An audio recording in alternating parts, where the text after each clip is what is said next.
Have you ever had that strange feeling that reality doesn't quite add up? Maybe it was déjà vu, or a coincidence so bizarre you couldn't explain it.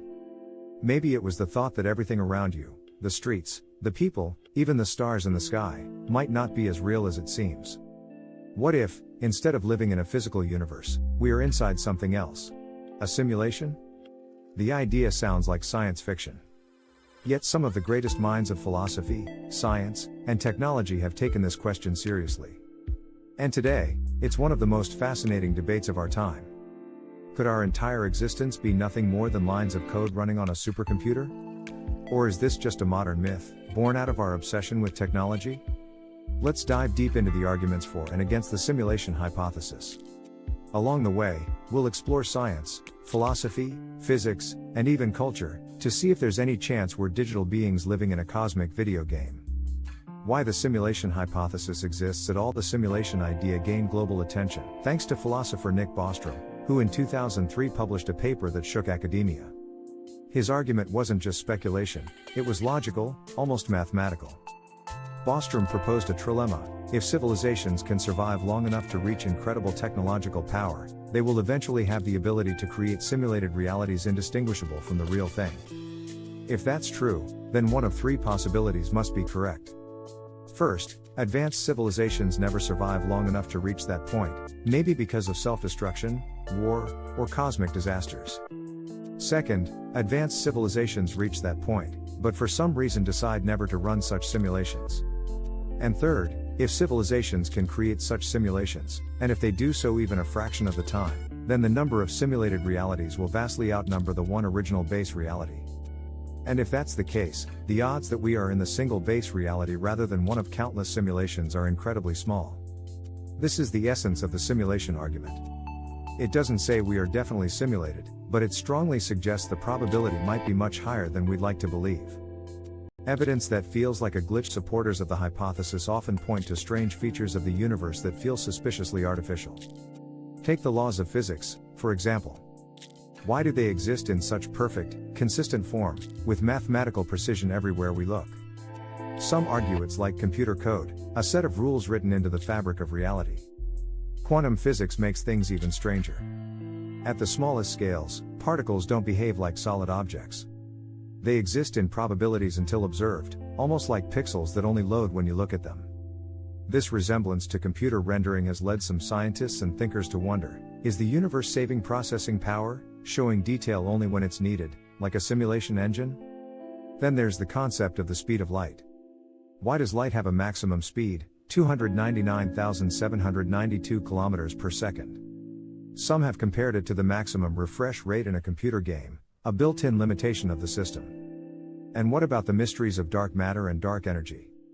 We still don't understand why 95% of the universe is invisible and undetectable. Could this be a kind of placeholder, an unrendered background in the cosmic program? These are not proofs, of course, but they make the idea intriguing. The technology argument. Think about where human technology already is. Just a few decades ago, video games were simple pixelated images. Today, we have virtual reality headsets, photorealistic graphics, and artificial intelligence that can create entire worlds. Fast forward a few hundred years, or even just a few decades with exponential progress, and imagine what we might achieve. If we can create VR worlds indistinguishable from reality, populate them with AI that truly thinks and feels, and scale this up to entire universes, then why should we assume we're the first? Maybe some civilization has already done this, and we are inside their creation. Elon Musk famously said that the odds we are living in base reality are 1 in billions.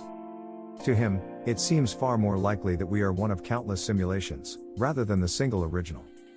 Philosophical roots, from Plato to Descartes, but this isn't a new idea. Philosophers have wondered about it for centuries.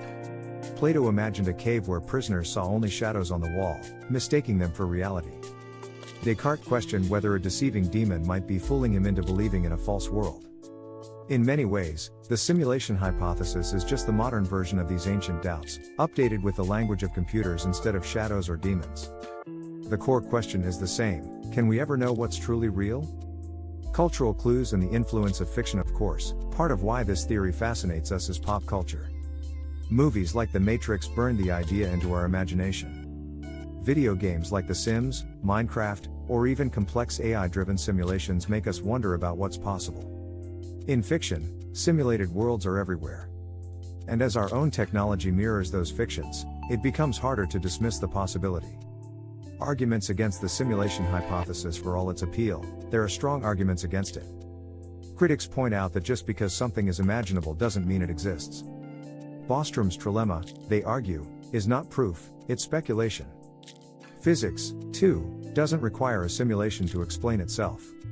The speed of light doesn't need to be a computer refresh rate, it can simply be a property of space-time. Quantum uncertainty isn't a glitch, it's part of how reality works. And then there's the problem of infinite regress. If our world is a simulation, then what about the world that created it? Is it itself a simulation? And if so, what about the world above that?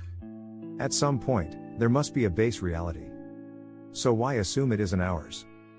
The ethical question: there's also a moral dimension. If we are simulated, does it mean we are less real? Do our emotions, joys, and sufferings matter less if we're digital? Some argue no, that consciousness is real whether it's biological or digital. If we feel pain or love, it doesn't matter if we're made of atoms or code. On the other hand, if some beings are running our simulation, what responsibility do they have to us? Are we just experiments, like lab rats? Or do they have a moral duty to ensure our well-being? Searching for evidence, some scientists have tried to imagine experiments to test the hypothesis. For example, if the universe is a simulation, maybe it would leave pixelation at the smallest scales, a grid-like structure in space-time. Some suggest cosmic rays could reveal this. Others think errors or inconsistencies in physical constants might betray the code. But so far, nothing has been found. The universe, if it is simulated, hides its tracks well. Psychological explanations. Skeptics also point out that the simulation idea might simply reflect our times. In the past, people explained reality with religion, spirits, or mythology. Today, surrounded by computers and digital life, we explain it with simulations. Maybe it's not that we live in a simulation, but that the metaphor of simulation is the best way we currently have to express our doubts about existence. The meaning of the question: even if we never prove it, the simulation hypothesis raises profound questions. What does it mean to live a meaningful life if everything is simulated? Should it change how we act, how we love, how we pursue our goals? Some argue it doesn't matter at all. If reality feels real to us, then it is our reality, whether it's base reality or not. Others believe the idea is dangerous. It might make people feel powerless, like nothing matters if it's all a game. The case for and against, side by side. On one side, we have the technological possibility, the strangeness of physics, and the sheer probability argument. On the other, we have skepticism, the lack of evidence, and the philosophical critiques. Perhaps the truth is unknowable. Or perhaps one day, technology will let us peek behind the curtain. A closing thought: whether or not we are in a simulation, the question itself forces us to confront what we value most. Is meaning dependent on being in base reality? Or is meaning something we create ourselves, regardless of the substrate? If life feels real, if emotions matter, if love and discovery fill our days, then maybe the answer doesn't matter. Maybe what truly matters is how we live, simulated or not. So the next time you look around, at the sky, at the people you care about, or even at your own reflection, ask yourself, does it feel real? And if it does, maybe that's all the reality we'll ever need. These were the most compelling arguments for and against the simulation hypothesis. The idea may sound unsettling, but it might also be liberating. Because whether we live in base reality or not, the choices we make still shape the world we experience. If this made you think in new ways, hit like and subscribe to Future Scope, because next time, we'll dive even deeper into the mysteries of existence and the future of humanity.